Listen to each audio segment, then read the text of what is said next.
Oh boy.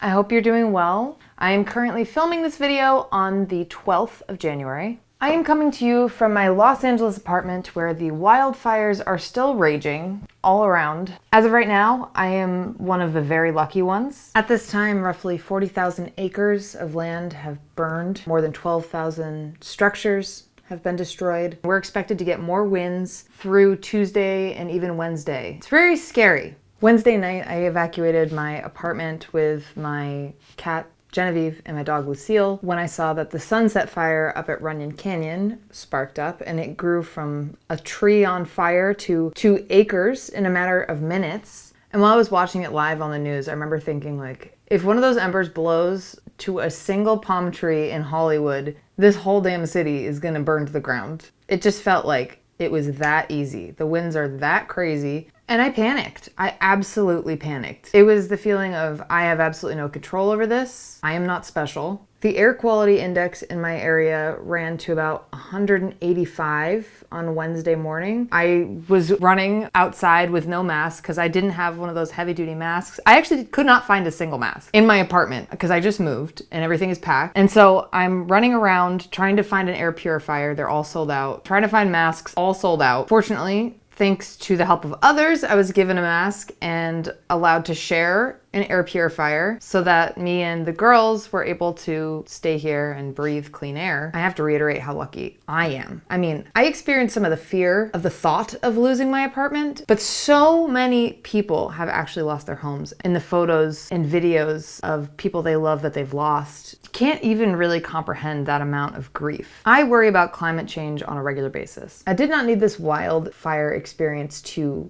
believe in its existence. But apparently I did need this to happen in order for me to start talking about it on my channel. So let's talk about it. Trump and Fox News are directing blame for this to the hydrants and how there wasn't enough water, how Biden was visiting his great-granddaughter, how Karen Bass wasn't here, looters, arsonists. They will not acknowledge or even talk about climate change in their coverage of these wildfire events. And I'm tired of it. I'm tired of this, Grandpa. That's too damn bad! Let me try to get some facts out there to you, and let me try to explain some things to the best of my ability with the information I have now and what I understand, to try and address some of the misinformation that's going around out there and to redirect your attention to why this is happening. So Santa Ana winds, maybe you have heard of them. Yeah, Santa Ana's the wind. It's what makes it so warm this time of year. Probably from the holiday. They're normal for Los Angeles. They're normal this time of year. Normally Santa Ana winds can reach around 40 to 60 miles per hour. The gusts of wind that we experienced here in Los Angeles this week were upwards of 80 miles per hour, 100 miles per hour winds. So when you get those winds combined with the extremely dry conditions we're experiencing in Los Angeles, we haven't had any rain for 8 months. Furthermore, it's not just the 8 months of drought. With the rise of climate change, we are experiencing extremes everywhere, but here in Los Angeles. From the winter of 2023 through the spring of 2024, we experienced an abnormally heavy wet season where we saw extreme flooding, and that had its own problems. All of this rain led to an exceptional amount of growth, plant growth, which you'd think is really good, right? It is until it all dries up and basically turns into kindling. And then you have these exceptional wind gusts coming out of nowhere, like nothing we've ever seen before. You do the math. Los Angeles used to have a fire season. Now, with the rise of climate change, we are experiencing a year-round fire season. But no, that can't be why this wildfire is raging on out of control. It's the fire hydrants. Let's talk about the fire hydrants. In an interview with CNN, experts told them that even if all of the fire hydrants were functioning, they would not have been able to stop the growth of this wildfire. LA Fire Chief Kristen Crowley even said herself, and I quote, "If I had 1,000 engines to throw at this fire, I honestly don't think 1,000 engines at that very moment could have tapped this fire down." And one of the main reasons is because due to these unprecedented winds, they weren't able to use helicopters or water scooping planes to drop over the flames, which is a wild firefighter's #1 tool. Fire hydrants are designed for structural fires, like a building on your neighborhood or maybe 2 buildings in your neighborhood. They're not designed for wildfires, period. No amount of engines, no amount of water, no amount of preparedness business was going to be able to stop this wildfire from blowing out of control. We couldn't fly overhead. You couldn't douse it with water. You couldn't use fire retardant. I mean, with those winds, there was just no way. But why didn't the fire hydrants have water? In the case of the Pacific Palisades, the dry hydrants were due to unprecedented demand. 4 times the demand that those water systems normally receive over 15 hours. These are urban water systems. These are not wildfire water systems. As for Altadena, which is where the Eaton fire broke out, the dry hydrants have been traced back to a lack of electricity. But why, you might ask? During the windstorm and the fires, swaths of Southern California had their power cut off so that firefighters would be protected from falling power lines, which could spark more fires. Unfortunately, it's a bit of a catch-22 because that same electricity that was cut is the electricity that powers the pumps in many of these hydrants. What do you do in that situation? It's unprecedented. You're kind of just going on the fly. I know by now Gavin Newsom has ordered an entire investigation into the hydrant situation, but honestly, I really don't think that's where we should be focusing right now, as far as like, what is the conspiracy here? And I just want to say, I am not trying to defend Gavin Newsom and Karen Bass and say they did an excellent job, because I don't believe that at all. Last year, Karen Bass did approve a $17 million budget cut into the fire department, which affects the department's training and fire prevention efforts, like controlled burns, training people how to deal with wildfires, required brush clearing inspections. These are all very important things that we should be doing. They're not blameless. I understand that, and I agree. However, there's a bigger villain at play here, okay? So hopefully I've made you aware of just how many environmental factors led to this unprecedented event, this crazy wildfire that is devastating the land, wildlife, homes, people's lives. It's still happening right now. But you know what? Thank goodness for insurance, right? What? Am I missing something?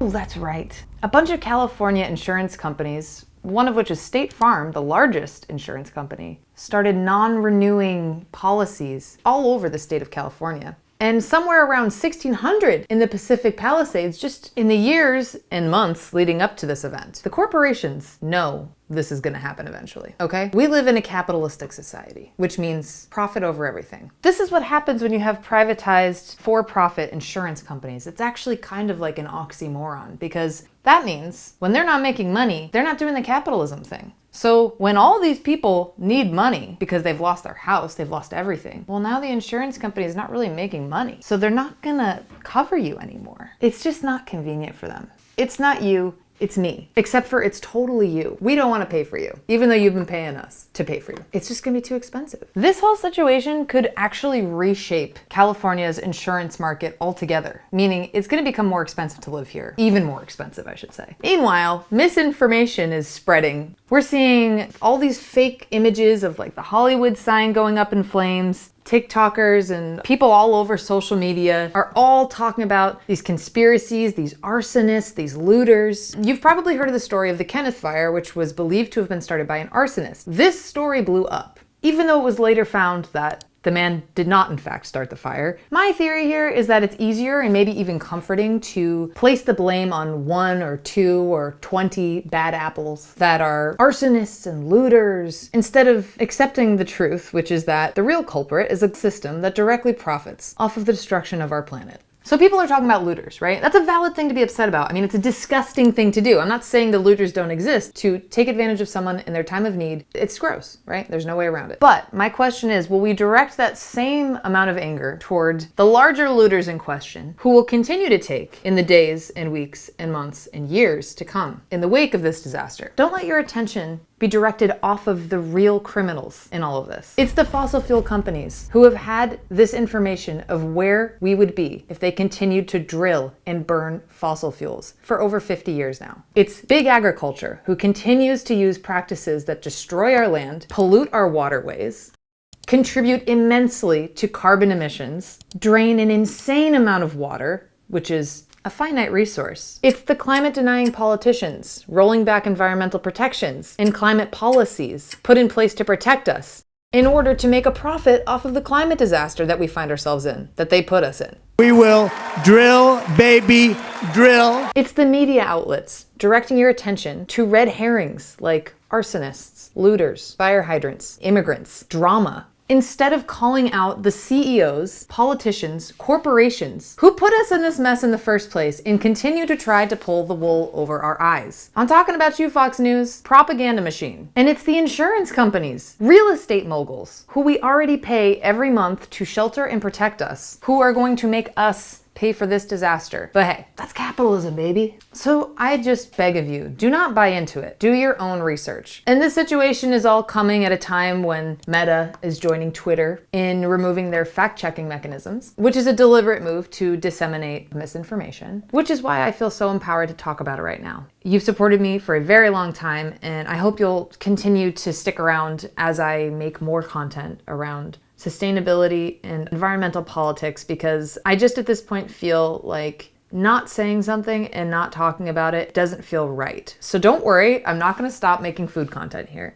If anything, I will be making more content here. I'll still be doing my food videos on Wednesdays or Thursdays or Fridays when I am a little late. But Wednesdays for the most part. But on the weekends, because I know how to have a good time, I'm going to be covering climate change and sustainability, in-depth sort of investigative pieces about what we can do and who's doing this to us. Because I'm really angry and I'm really scared, and I want to feel like I have control over the situation. So you can look at the situation and you can say, we're fucked. It's too late. We don't have a chance. I give up. Or you can make the choice to be an active member in the movement to try to make a difference and to stop allowing corporate greed and capitalism and corruption to continue destroying life on Earth. I know that sounds extreme, but unfortunately that's actually where we are. You know your bandwidth. Do what you can. You're not alone. I'm here with you along with millions, even billions of other people who are scared and want to do something to try to make this world a better and more livable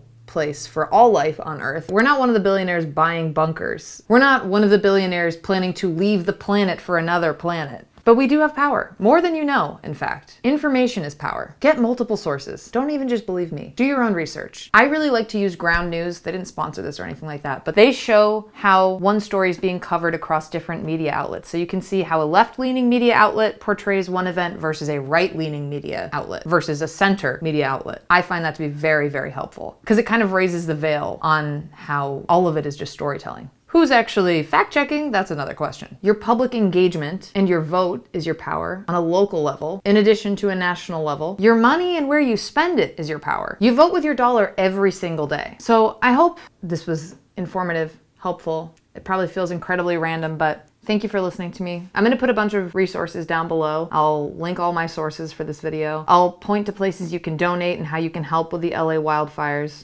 And I hope you're doing okay. To all my fellow Los Angeles people, I'm wishing you the best. I hope you stay safe. I hope you are wearing a mask outside. My heart goes out to all of the people who have lost their homes. And thank you to our firefighters and the people on the front line tackling this disaster. In the meantime, just please stay safe, be good, be nice to people, and let your anger and your fear fuel you into action.